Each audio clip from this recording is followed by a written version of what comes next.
శుభోదయం.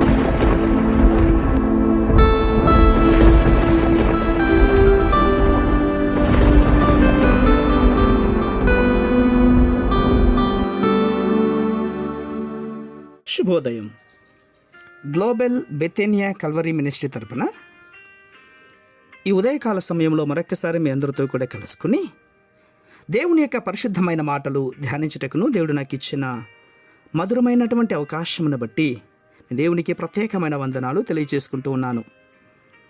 ఈరోజు కూడా పరిశుద్ధమైనటువంటి వేద గ్రంథములో నుండి మరి యొక్క చక్కటి మాటను చదువుతూ ఉన్నాను. దయచేసి గమనించమని ప్రభు పేరిట మనవి చేస్తూ ఉన్నాను. లూకాసు వార్త 12వ అధ్యాయము 30వ వచనాన్ని నేను చదువుతున్నాను. దయచేసి గమనించండి. లూకాసు వార్త 12వ అధ్యాయము 30వ వచనము. ఈ లోకపు జనులు వీటన్నిటినీ వెతుకుదురు, ఇవి మీకు కావలసి ఉన్నవని మీ తండ్రికి తెలియను. దేవునికి మహిమ కలుగునుగాక. ప్రియులారా, ఈ లోకంలో ఉన్నటువంటి జనాలు ఈ భౌతికమైనటువంటి విషయాల గురించి చింతిస్తూ ఉంటారు. ఆకాశ పక్షులను చూడండి, విత్తవు, కోయవు, కోట్లలో కూర్చుకునవు. వాటిని పోషిస్తున్నటువంటి దేవుడు తన చేత పనివానిగా సృష్టించిన మన జీవితమును బట్టి ఆయనకి ఆశ ఉండదా? తన కుమారులుగా మనల్ని చేర్చుకున్నటువంటి ప్రభువారికి మనకు కొరతలు తెలియదా? ఖచ్చితంగా తెలుసు. నీ కొరతను తీర్చి నిన్ను మనిషిగా ఉండబెట్టడానికి కోసమే, నేను చక్కగా జీవింపజేసేదానికోసమే తన ఏకైక కుమారుని లోకానికి పంపాడన్నటువంటి విషయాన్ని ఎప్పుడూ కూడా మర్చిపోవద్దు. అవును, ఆయన మౌనంగా లేడు, నీ గురించి చింతిస్తూనే ఉన్నాడు. అంతెందుకండి, నా జీవితంలో ఒకానొక దినంలో నా చదువుకు డబ్బులు లేవు. మా తల్లిదండ్రులు పేద స్థితిలో ఉంటూ దూర ప్రాంతంలో ఉన్నారు. అంతేకాకుండా ఇంట్లో పరిస్థితులు ఆర్థికంగా చాలా క్షీణించిపోయింది. ఆ రోజుల్లో దేవుని సన్నిధిలో ఏడ్చాను, ప్రార్థన చేశాను, పని కూడా చేశాను.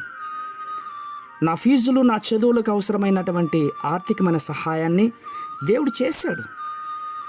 ఈరోజు నా చదువులను ముగించుకొని చక్కగా తన పరిచర్య చేయడానికి దేవుడు నన్ను వాడుకుంటూ ఉన్నాడు.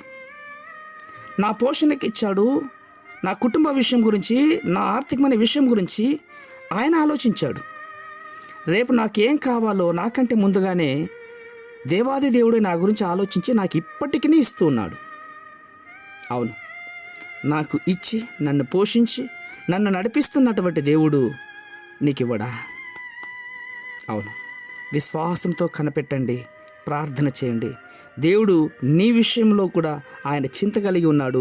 తప్పక నీకును నీ కుటుంబ పరిస్థితులన్నీ మార్చి దేవుడు అద్భుతమైన జీవితాన్ని నీకు కూడా అనుగ్రహిస్తాడు. పరిశుద్ధమైన మా ప్రియ పరలోకపు తండ్రి, దేవా, మీ సన్నిధానంలో అడుగుచున్నాను. నా పరిచర్య గురించి, నా కుటుంబం గురించి, నా ఆర్థిక ఇబ్బందుల గురించి సహాయం చేసిన వాడు. ఈ మాటలు వింటున్న వారందరి జీవితంలో ఎంతోమంది కుటుంబాల్లో అలసటలు ఉన్నాయి, ఇబ్బందులు ఉన్నాయి, అనారోగ్య స్థితులు ఉన్నాయి, వ్యాపారాల్లో నష్టపోయిన వారు ఉన్నారు, చదువు సంధ్యలలో పిల్లలు ఎంతో బాధపడుచున్నారు. నాయన, వారందరూ చింతిస్తూ వారి జీవితాన్ని పాడు చేసుకుంటుండగా వారందరి చింతలు మీరు చింతించి సకాలంలో సహాయం చేసే దేవుడు అయినందుకే స్తోత్రాలు అర్పించుకుంటూ చిన్న ప్రార్థనను మా రక్షకుడైన యేసయ్య క్రీస్తు ఉన్నతమైన నామములో దీనముగా అడిగి వేడుకొని పొందింటున్నాం మా తండ్రి. ఆమేన్, ఆమేన్, ఆమేన్.